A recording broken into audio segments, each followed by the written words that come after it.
avant que vous ne soyez complètement épuisés.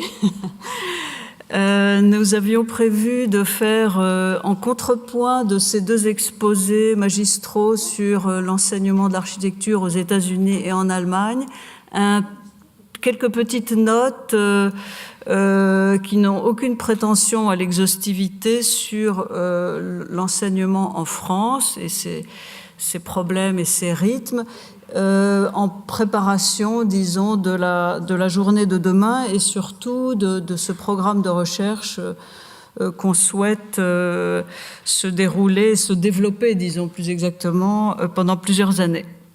Et donc quelques questions qu'on va devoir envisager, aborder dans les années qui viennent. Alors voilà, c'est juste quelques remarques. On est très très mal éclairé, on ne voit rien du tout, mais bon. On l'a dit, l'école des Beaux-Arts a une très très mauvaise réputation au XXe siècle, au point que les historiens ont préféré, disons, regarder la période du XIXe et souvent laisser tomber ce qui apparaissait comme au mieux un système de reconduction, au pire une déchéance du système académique des Beaux-Arts. Et le fait est qu'il y avait beaucoup d'arguments qui allaient dans ce sens-là, de l'immobilisme, du conservatisme et de la désuétude. Une école qui est figée complètement dans des rites absolument immuables, comme on les connaît d'après des chronologies qu'on fait parfois partir d'ailleurs de la naissance du système académique au XVIIe et jusqu'en mai 68. Donc la durée de vie de l'école des Beaux-Arts dans le code génétique de l'école des Beaux-Arts, c'est 1648-1968, une très très longue distance. Et donc, c'est les récompenses annuelles de fondation, c'est le prix de Rome annuel qui n'a dû s'interrompre que peut-être pendant une ou deux guerres mondiales, et encore, je ne suis même pas tout à fait sûre, les patrons d'ateliers qui appellent à leur succession leurs meilleurs élèves, lui-même prix de Rome, et peut-être devenu entre-temps leur gendre. Ce sont des lieux qui ont été gérés, densifiés, aménagés dans une stricte continuité du système académique. Les bustes de plus en plus nombreux sur les pupitres de la bibliothèque, les copies d'antiques de plus en plus nombreuses dans le palais des études, les tableaux de copies de la Renaissance de plus en plus nombreux dans la chapelle dédiée à la Renaissance, des fragments occupant tous les moindres petits bouts de mur, les loges saturées de graffitis et puis surélevées pour accueillir d'autres loges encore, des monuments commémoratifs aux grands enseignants et architectes de l'école, surchargeant là aussi le moindre fragment, le moindre recoin de l'école. Donc un lieu de plus en plus chargé au point d'en devenir peut-être oppressant. Il y a aussi dans la mauvaise réputation de l'école au milieu du XXe siècle, naturellement, ce folklore qui paraît totalement désuet, l'argot d'atelier, la fanfare, l'hymne des pompiers, les pince-fesses divers et variés, les rites de bizutage. Ce qui devient aussi de plus en plus insupportable au milieu du XXe siècle, la misogynie, l'anti-intellectualisme de l'école des Beaux-Arts. Il y a des enseignants dont on pouvait se dire qu'ils n'étaient peut-être pas complètement à la hauteur de leurs prédécesseurs. On peut avoir plus de plaisir à lire Gadet et encore plus à lire Léonce Reynaud, qui enseigne certes à l'école polytechnique, mais qui s'adresse aux architectes, que peut-être Grosmort ou Guthon. Et on comprend de moins en moins au cours du XXe siècle cet apprentissage fondé sur les tubards publiés dans les fascicules de Vincent Effréal, qu'on va numériser, qu'on collectionne tous, mais dont on comprend absolument pas comment ils ont pu être quand même le fin mot de l'enseignement du projet dans cette école.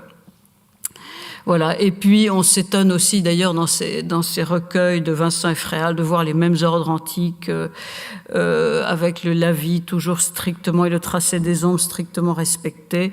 Et du coup, dans une datation de dessins qui devient impossible au fur et à mesure des décennies, puisqu'ils se ressemblent presque tous et à quelques imperceptibles détails près. Voilà, et dans l'éclat de l'explosion finale de mai 68, cette histoire, évidemment, est devenue la part d'ombre de l'architecture française. On y voyait de plus en plus que la chute méritée d'un établissement figé dans son élitisme et une longue agonie dans le conservatisme académique face aux pédagogies nouvelles des avant-gardes allemandes, soviétiques et puis américaines. Quand on finissait même par oublier que cette école avait formé quand même quelques bons architectes, et finalement on voit bien dans leur biographie que parfois on pouvait imaginer que leur qualité s'était développée malgré l'école et dont ils étaient au fond des rescapés d'un système pernicieux. Bref, la deuxième moitié du XXe siècle, la honte de l'école des beaux-arts, ça commence même un petit peu avant. La haine des architectes s'est donc a pris le relais de l'oubli des historiens pour l'enterrer quelque peu pendant un certain temps. En réalité, ce que je voudrais, les notes que j'ai préparées, voudraient montrer que par-delà, sous cet immobilisme lié au code génétique de l'école n'était pas faite pour être une école d'architectes, c'était une école destinée à former l'élite artistique dont le pays avait besoin pour ses grandes commandes de prestige, pas du tout les professionnels dont le pays avait besoin pour toute l'architecture quotidienne. Donc l'école a résisté pendant 2 siècles au mouvement, à ces contraintes extérieures, notamment de la professionnalisation. Mais dans ce mouvement de résistance, elle a malgré tout dû céder quelque peu et d'une certaine manière, elle a fini par bouger. Elle a bougé à son corps défendant, mais elle a bougé beaucoup au cours du XXe siècle. Et c'est toute la question des débouchés de l'école, du nombre de professionnels à former, de la professionnalisation de l'enseignement. C'est sous la contrainte extérieure que l'école a créé son premier diplôme, son seul diplôme d'architecte, le diplôme qu'on a fini par appeler DPLG, et sous la contrainte d'une école privée, l'école spéciale, qui venait d'en créer un, mais c'était une vieille revendication des élèves. Ce sont donc les élèves qui ont demandé un diplôme, et comme l'école avait une grande capacité de résistance, l'école a créé le diplôme en pensant qu'elle allait l'enterrer, comme elle avait su si bien enterrer la réforme de Viollet-le-Duc. Donc on a créé le diplôme en pensant qu'il allait disparaître. Et de fait, il a failli disparaître au début. Très peu d'élèves s'y présentent, il est très difficile, extraordinairement, il demande des années d'études, un minimum de 6 ou 7.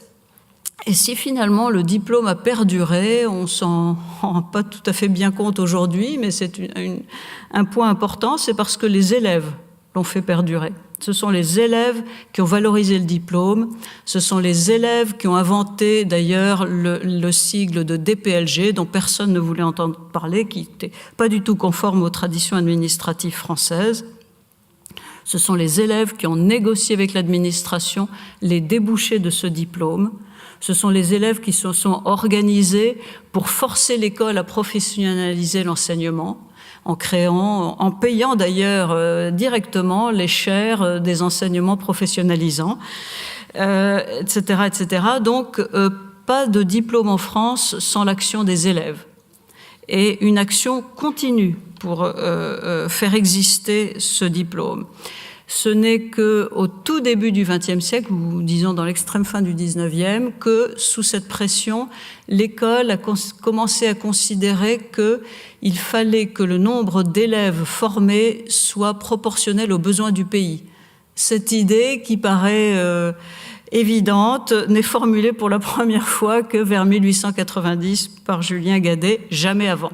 Et quand il la formule, il a le sentiment de prononcer des mots tout à fait révolutionnaires et il est même pas très sûr de lui, assez inquiet de ce qu'il est en train d'annoncer quand il dit qu'il faudra former bon an mal an 3000 architectes en France. Il faudrait 3000 architectes, dit-il, pour pouvoir aux besoins du pays. C'est l'aventure des écoles régionales sur lesquelles Daniel va revenir un petit peu. Après, ayant mis le pied dans la professionnalisation, l'école petit à petit est amenée à défendre son diplôme, au fond à défendre la formation des architectes en tant qu'architectes professionnels. Et du coup, dans l'entre-deux-guerres, elle entre dans un système concurrentiel des formations. Elle n'a aucun monopole, elle est en train de le perdre de plus en plus au cours des années 30 face à la montée en puissance de l'école spéciale d'architecture qui, elle, a appelé d'abord furtivement Malestévin et puis un peu plus durablement Auguste Perret et Henri Prost. Et puis, il y a aussi le pouvoir attractif des lieux tout à fait dissidents, comme le 35 rue de Sèvres, qui bel et bien, agence de Le Corbusier, qui bel et bien a été une forme d'école. Donc, face à ces formations concurrentielles, l'école est en train de perdre du terrain dans les années 30, et finalement, elle a été sauvée par Louis Hautecoeur, et on sait pas non plus suffisamment que dans le sillage de la loi qui a créé l'ordre des architectes, Louis Hautecoeur a obtenu que les anciennes habilitations à la formation d'architectes pour les écoles d'ingénieurs et pour certaines autres écoles, telles que les écoles des arts décoratifs, soient supprimées.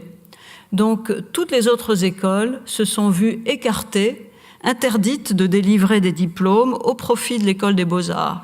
On a rétabli un monopole à l'école des beaux-arts, ou établi plus exactement un monopole qui n'avait jamais existé formellement, mais il le devient à ce moment-là, diplôme obligatoire pour l'accès à l'ordre et diplôme délivré par l'école des beaux-arts et l'école spéciale comme unique exception, celle de Strasbourg aussi.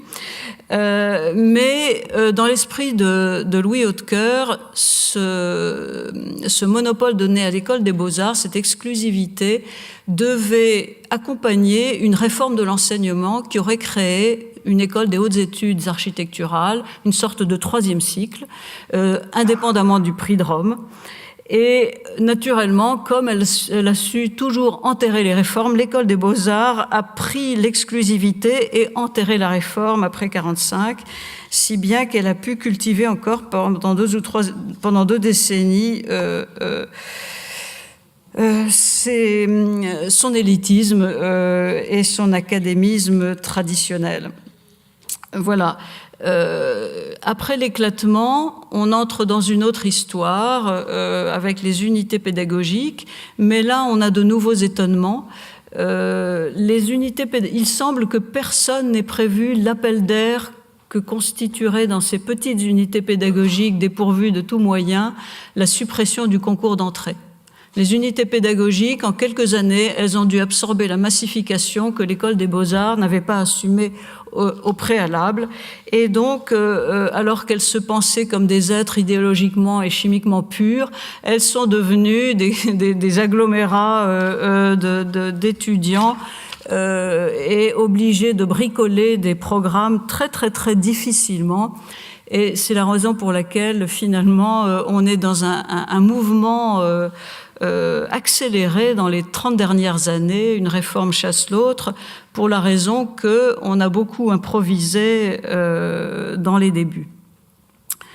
Les disciplines universitaires sont entrées, mais elles sont entrées en ordre et en hiérarchie assez différentes de ce qu'elles sont aujourd'hui. La sociologie de l'habitat a régné puis elle a disparu. Pour ma part, j'ai eu des cours de matérialisme dialectique qui ont disparu aussi. L'histoire n'a commencé à entrer que dans les années 80 pour être à nouveau marginalisée aujourd'hui. Il y a des phénomènes aussi qu'on n'avait pas tout à fait prévus alors qu'on aurait un peu pu les prévoir, notamment l'arrivée des filles dans l'enseignement.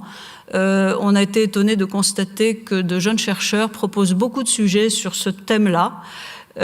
En tout cas, je peux témoigner dans l'école où je suis arrivée en 1973 que les 20% de filles qui arrivaient à ce moment-là dans l'enseignement de l'architecture ont été très très mal reçues.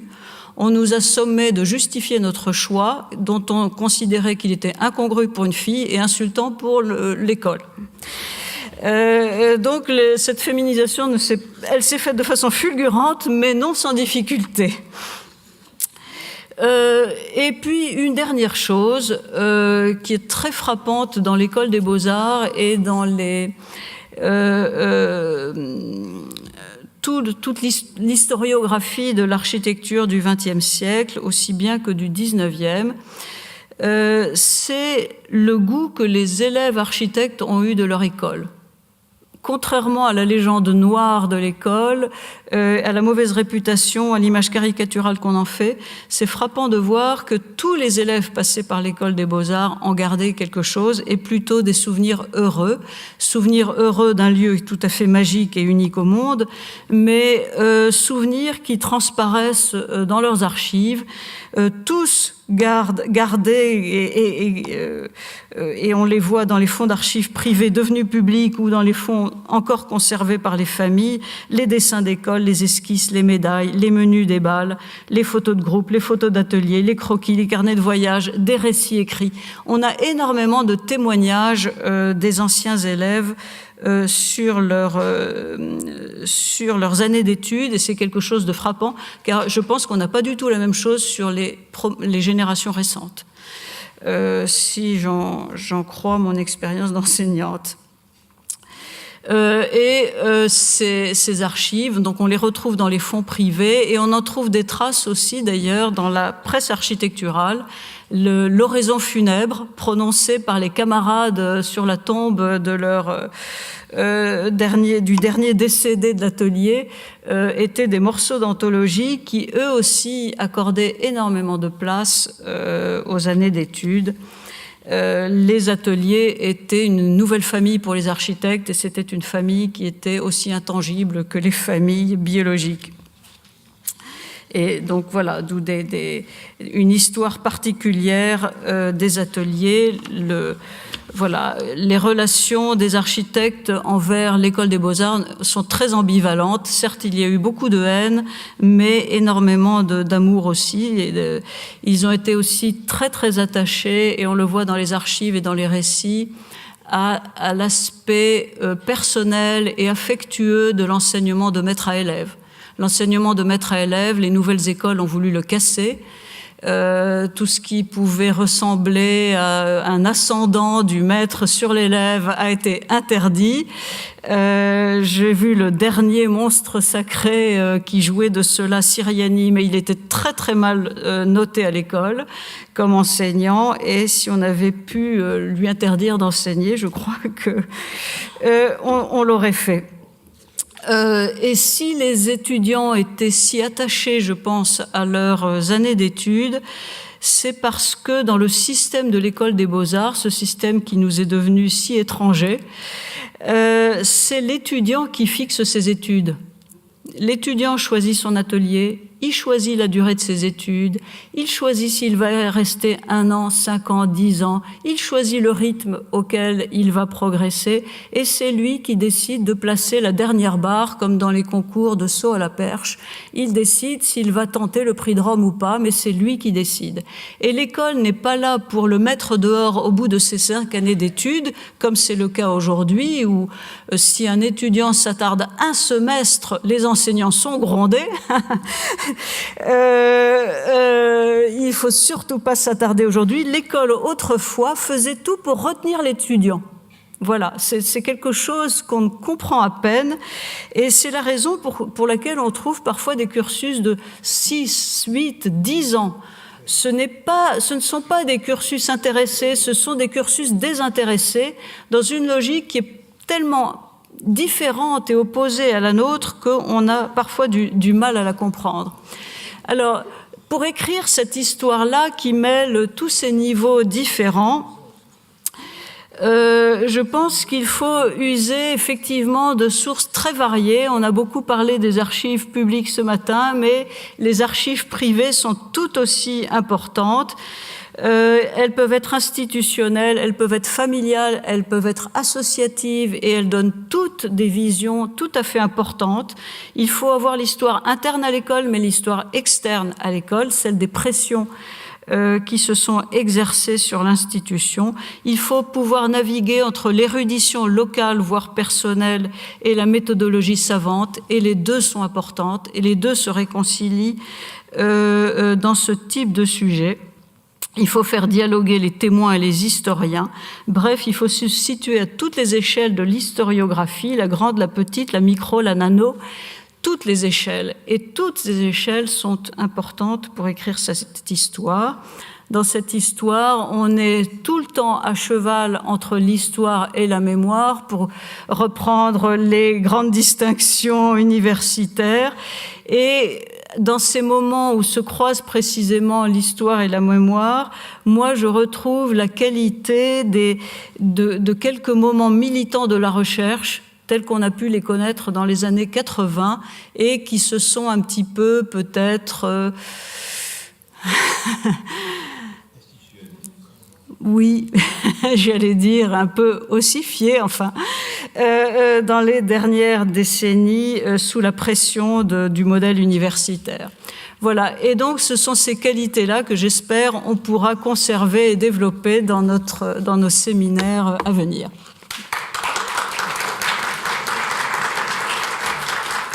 Bien, nous étions convenus avec Marie-Jeanne de conclure à deux voix et d'évoquer donc les enjeux et perspectives de la recherche tour à tour, ce qui implique probablement quelques redondances, et je vous prie d'avance de bien vouloir m'en excuser, mais j'essaierai de n'apporter que des compléments à ce qui vient d'être dit. Donc, enjeux et perspectives de la recherche, toute recherche comporte une part importante d'heuristique, mais on ne saurait en rester là. L'histoire, bien sûr, n'est pas prédictive, mais nous savons quel est le prisme au travers duquel on s'évertue à comprendre le présent. Et donc, au moment que Jean-François Briand rappelait tout à l'heure, où l'on concocte un nouveau statut des écoles et un nouveau statut de leur personnel, eh bien, cette recherche aura deux ambitions, je pense. Produire, bien sûr, et réunir un ensemble de connaissances, mais aussi mener une réflexion sur le savoir ainsi engrangé afin d'éclairer la situation où nous sommes. Alors, bien sûr, nous ne partons pas de rien. Ça a été rappelé dans plusieurs interventions. Ce sont même les travaux déjà menés qui nous convainquent d'ouvrir ce chantier. Ils ont en effet montré que l'histoire de l'enseignement est constituée une clé pour comprendre les évolutions de la discipline, bien sûr, mais aussi des doctrines qui la supportent, des théories qui la déterminent, mais également comprendre les évolutions de la profession. J'évoquerai ces deux questions. Alors dès lors, si l'on croit en cette importance que je viens d'évoquer, on peut se demander pourquoi il y a eu à ce jour si peu de travaux, si peu de recherches consacrées à la question. Et lorsqu'elles l'ont été, elles sont restées sporadiques et parcellaires le plus souvent. Je ne prendrai qu'un exemple. Il n'y a pratiquement pas de travaux, et il y en a un considérable, celui qui a été conduit sur l'école de Strasbourg il y a quelque temps, mais il n'y a pratiquement pas de travaux sur les écoles régionales, dont je vous rappelle qu'elles regroupent aujourd'hui 57% des élèves en France, même en agrégeant Versailles à Paris, ce que la Société centrale se refusa à faire jadis.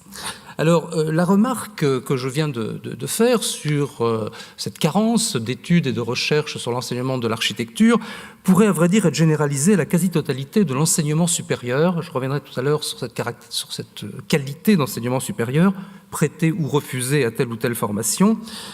Pour ce qui est des universités, par exemple, très longtemps, les seuls ouvrages étaient des ouvrages venus des États-Unis. On nous a rappelé tout à l'heure, d'ailleurs, que pour l'enseignement de l'architecture, les États-Unis avaient aussi été une terre d'élection des recherches sur la situation française.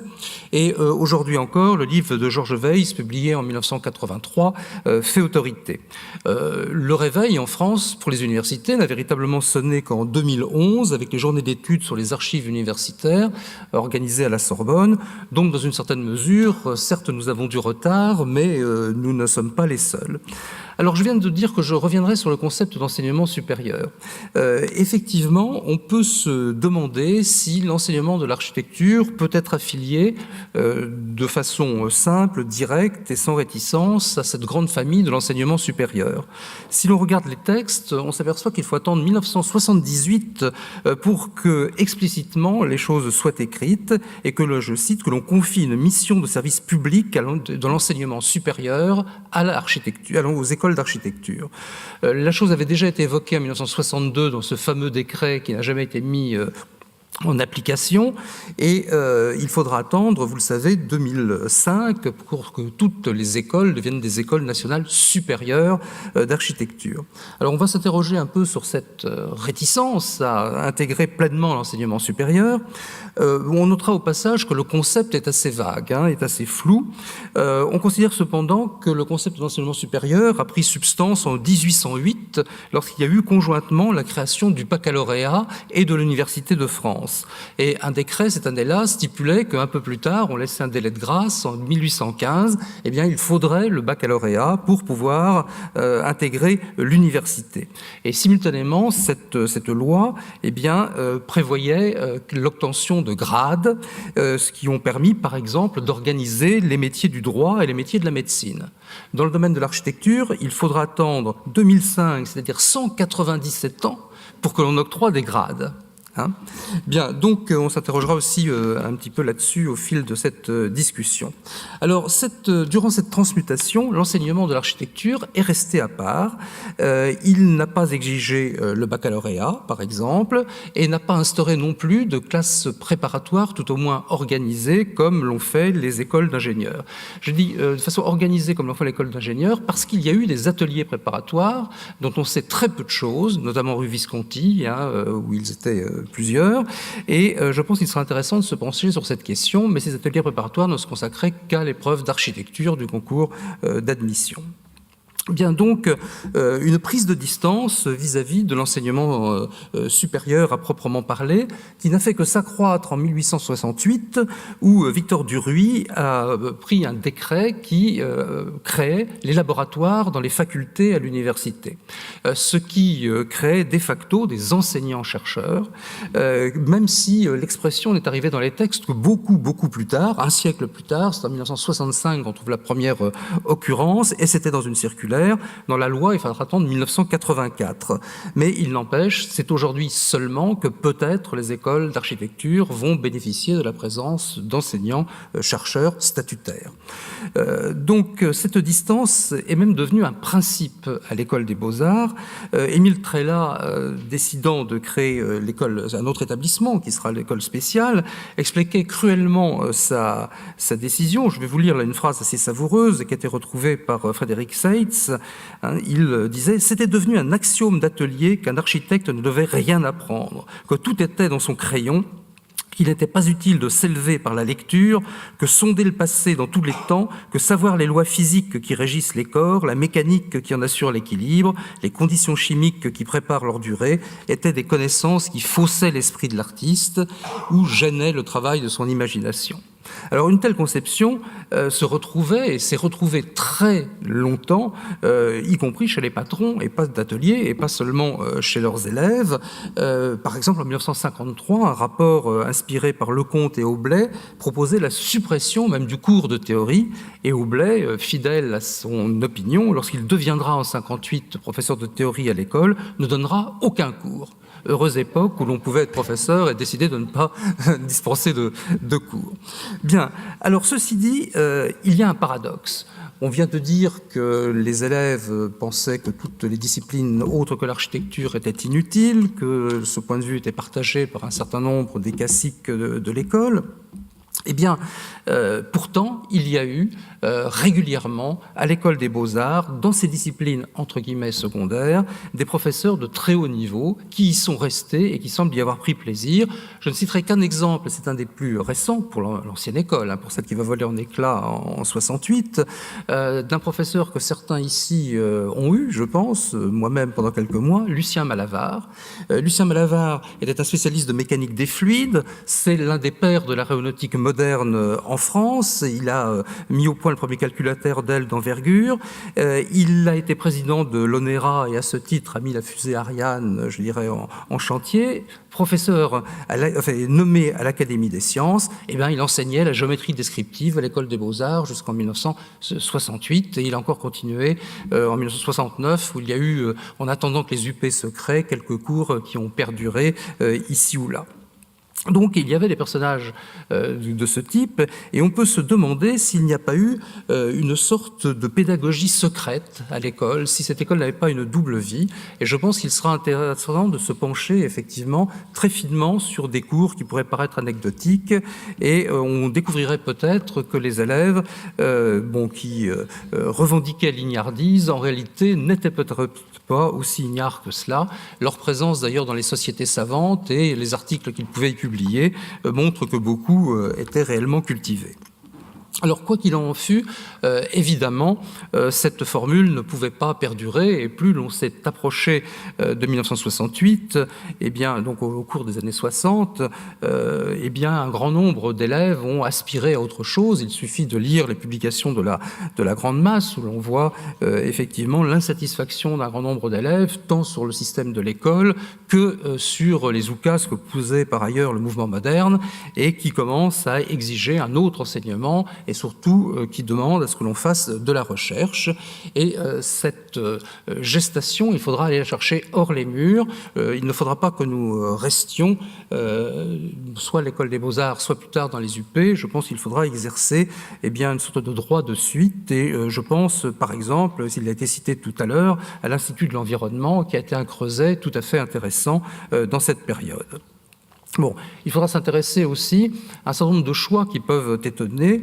Le rapport sur la recherche architecturale, par exemple, de 1970, qui a eu une très grande importance, puisque dans son sillage a été créé le service de la recherche et le Corda, a été confié à un professeur de mathématiques, ce qui laisse un peu pantois. André Lichterowitz, qui a fait souffrir beaucoup d'entre vous, puisque c'est lui qui a introduit les mathématiques modernes dans l'enseignement secondaire, ce qui a laissé des souvenirs douloureux à certains. Bien, donc premier domaine. Deuxième domaine où les recherches que nous allons entreprendre pourraient mettre en évidence des questions et des réponses nouvelles, c'est ce qui concerne la relation entre l'enseignement et la profession. L'influence que l'un et l'autre purent avoir et exercer mutuellement.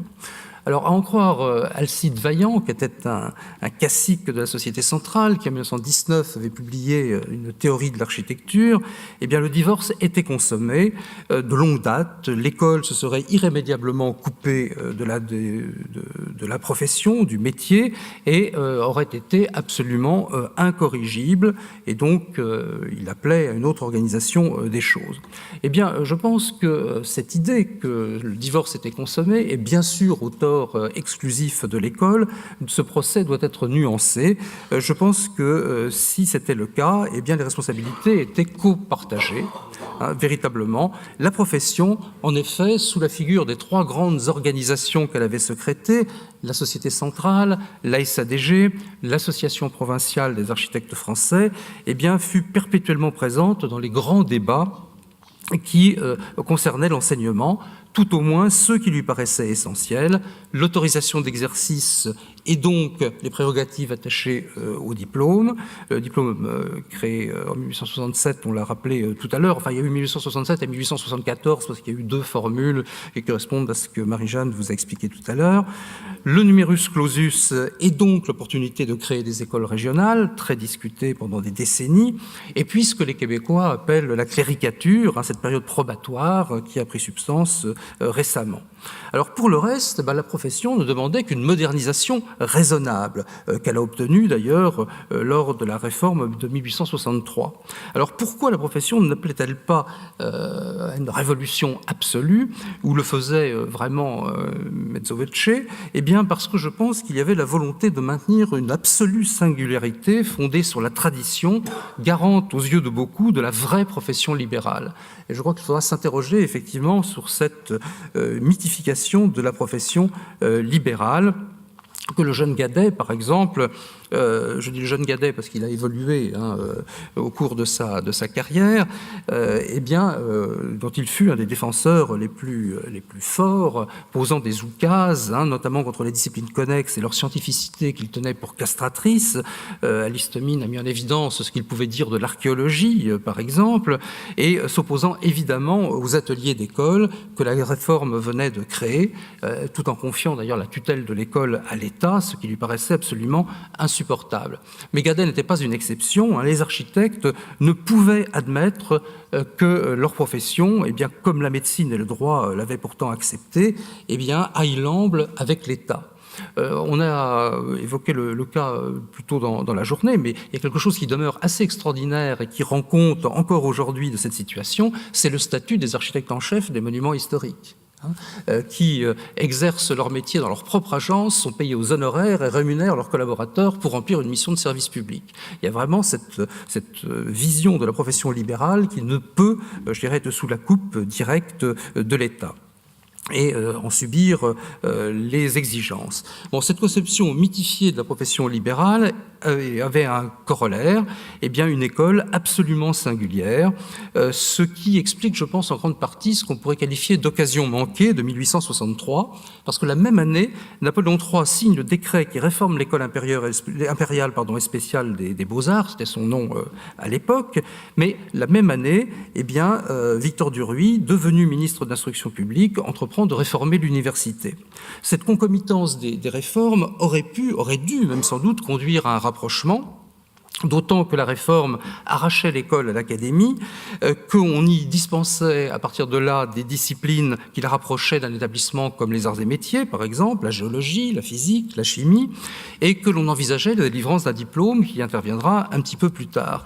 Rien ne s'y opposait donc à ce rapprochement, sinon la volonté de la partie la plus élitiste et la plus traditionnaliste de la profession, qui n'entendait nullement intégrer le système général de l'enseignement supérieur, craignant de perdre une part de son mystère. Et je pense qu'il faut s'intéresser à ce mot « mystère », car la tradition implique une initiation et rejette la transparence, et c'est une des raisons, je crois, pour lesquelles cet enseignement est si mal connu.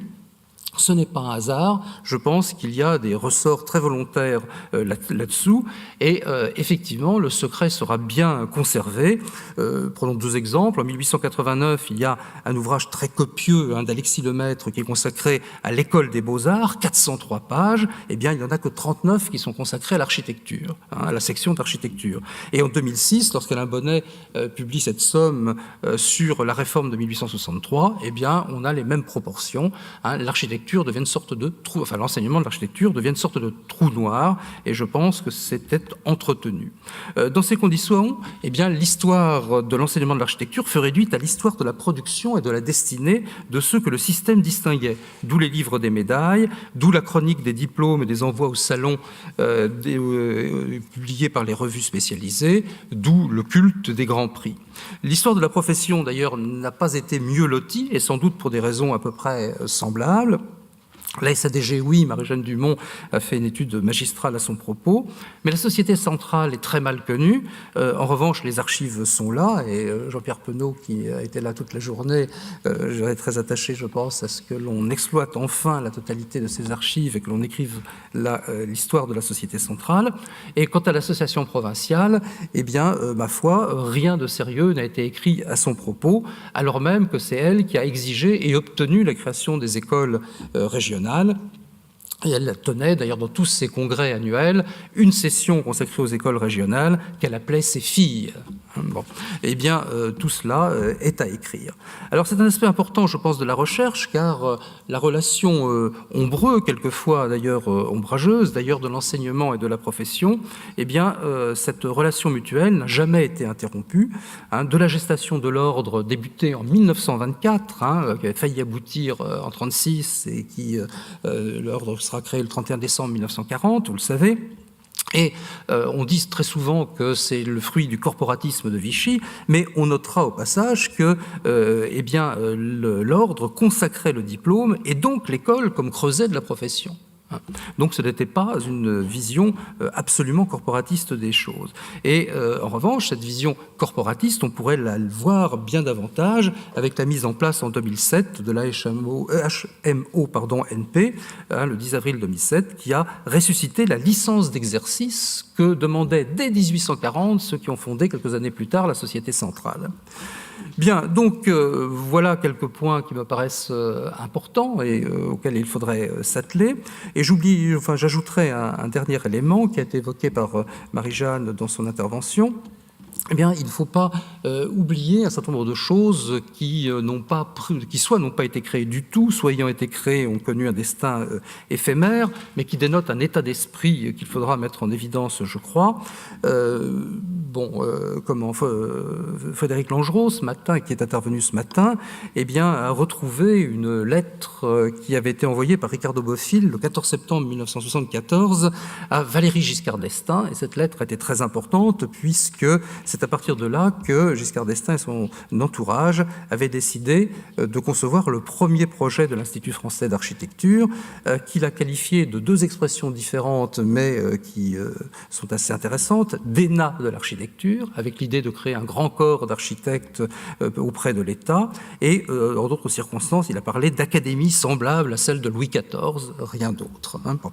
Donc, je pense que tout cela fait penser d'ailleurs à ce qui a été dit tout à l'heure, la création le 28 juillet 1941 d'une section des hautes études d'architecture à l'ENSBA, et je conclurai peut-être là en disant qu'il faudra aussi, en reprenant une formule célèbre naguère, eh bien, s'intéresser à ce à quoi nous avons échappé. Je vous remercie.